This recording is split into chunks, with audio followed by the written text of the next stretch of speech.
बता दें आपको कि दुष्यंत चौटाला ने जेपी नड्डा से मुलाकात की है। दिल्ली में बीजेपी के राष्ट्रीय अध्यक्ष से मिले हैं दुष्यंत चौटाला। ये बड़ा अपडेट है आपको जो इस वक्त हम दे रहे हैं। राजनीति से जुड़े विषयों पर चर्चा की है दुष्यंत चौटाला ने जेपी नड्डा से।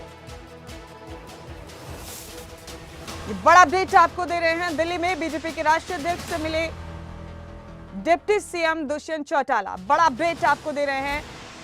राष्ट्रीय अध्यक्ष जेपी नड्डा से मुलाकात कर दुष्यंत चौटाला ने सियासी मसलों पर उनसे चर्चा की है। बातचीत की है खबरों के मुताबिक।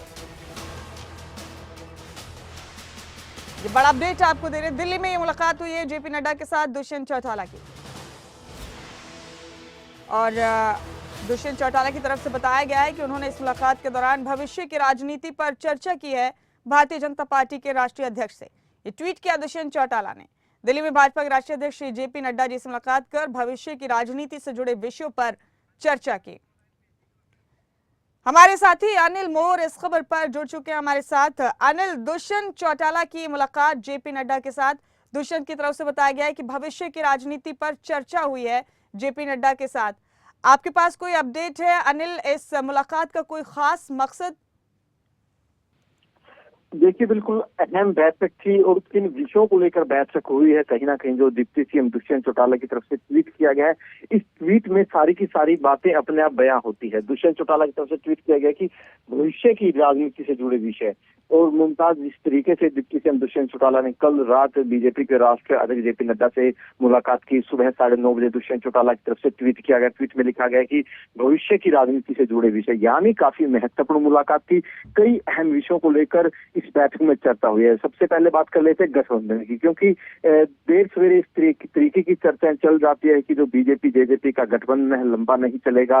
कांग्रेस भी कहीं ना कहीं टिप्पणी करती रहती है कि गठबंधन टूटेगा। तो इस तरीके की जो चर्चाएं चलती है, इन चर्चाओं के बीच अगर डिप्टी सीएम बीजेपी के राष्ट्रीय अध्यक्ष से मुलाकात करते हैं तो इसमें कोई दो राय नहीं है कि जो गठबंधन है, गठबंधन को लेकर इस बैठक में अहम चर्चा हुई है। दुष्यंत चौटाला ने लिखा कि भविष्य की राजनीति यानी 2024 में जो चुनाव आने हैं, चाहे लोकसभा चुनाव हो चाहे विधानसभा चुनाव हो, तो इस बैठक में लोकसभा चुनाव और विधानसभा चुनाव पर चर्चा हुई है। इसके अलावा जो हमें पुख्ता सूत्रों के हवाले से जानकारी मिली है कि इस बैठक में राजस्थान विधानसभा चुनाव को लेकर भी डिप्टी सीएम दुष्यंत चौटाला की तरफ से बातचीत बीजेपी राष्ट्रीय अध्यक्ष के सामने रखी गई है, क्योंकि पिछले काफी दिनों से अगर बात करें, काफी समय से जो जेजेपी है राजस्थान में सक्रिय हो रखी है और खासतौर से जो जेजेपी नेता है दिग्विजय चौटाला को राजस्थान में कई कार्यक्रम में देखा गया। डिप्टी सीएम दुष्यंत चौटाला भी कई कार्यक्रम में गए, उनके पिता डॉक्टर अजय चौटाला राजस्थान में कई कार्यक्रम में गए। कहीं ना कहीं जेजेपी साफ कर चुकी है कि वो विधानसभा चुनाव राजस्थान में जरूर लड़ेगी।